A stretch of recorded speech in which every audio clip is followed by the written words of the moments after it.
Halo Sobat Investor, berjumpa kembali dengan saya Rian Darisman. Di video sebelumnya kita telah membahas mengenai pengertian serta manfaat reksadana. Di sesi kali ini kita akan membahas bagaimana cara atau tips untuk memilih reksadana yang baik. Selamat menyaksikan.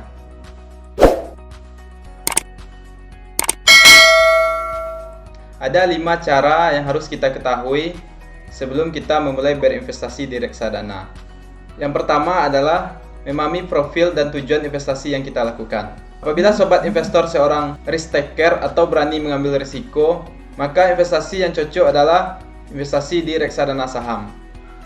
Tetapi apabila sobat investor seorang risk averse, katakanlah yang tidak berani mengambil risiko tinggi, maka investasi yang cocok untuk kita adalah reksadana pasar uang atau reksadana pendapatan tetap. Selain memperhatikan hal tersebut, sobat investor juga memperhatikan jangka waktu jika kita berinvestasi.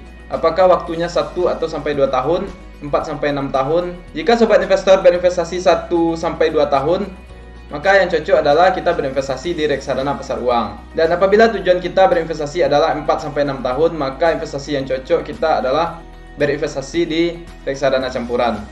Jika tujuan investasi kita adalah untuk jangka panjang, lebih dari 6 tahun, maka kita lebih cocok berinvestasi di reksadana saham.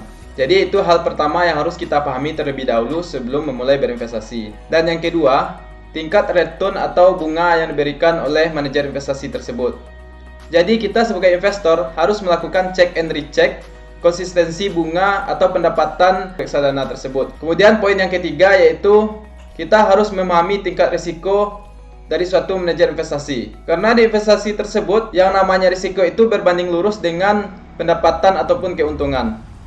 Jadi semakin besar risiko kita berinvestasi, maka keuntungan yang kita dapatkan semakin besar pula. Yang harus kita perhatikan dari risiko ini adalah penurunan pendapatan ataupun penurunan kinerja dari suatu manajer investasi dalam jangka waktu 1 atau 2 tahun. Contohnya, penurunan terbesar dari suatu investasi tersebut dalam jangka waktu 1 sampai 2 tahun adalah minus 10%. Maka hal tersebut harus menjadi pertimbangan bagi kita sebagai seorang investor. Poin yang keempat adalah expense ratio. Expense ratio maksudnya biaya pengelolaan atau fee yang kita berikan kepada manajer investasi. Jadi di expense ratio tersebut terdapat biaya marketing, biaya trading, dan biaya administrasi lainnya. Jadi apabila suatu reksadana tersebut menawarkan biaya fee yang lebih kecil, kita bisa menilai semakin kecil fee yang ditawarkan, berarti kepiawaian manajer investasi dalam mengelola keuangan investornya itu lebih baik. Dan poin yang terakhir yang harus kita ketahui adalah besarnya dana yang dikelola oleh suatu manajer investasi. Atau istilah lain disebut dengan AUM, Asset Under Management. Maksud AUM ini adalah semakin besar suatu dana yang dikelola oleh manajer investasi, berarti kepercayaan masyarakat ataupun investor kepada reksadana tersebut semakin bagus. Dan sebaliknya, apabila manajer investasi mengelola keuangan investornya dengan jumlah sedikit, berarti tingkat kepercayaan investor kepada manajer tersebut juga kurang. Jadi sobat investor semuanya, bagi kita sebagai seorang investor yang pasti tidak mau mengalami risiko yang sangat besar di suatu investasi, maka kita harus memperhatikan hal-hal berikut.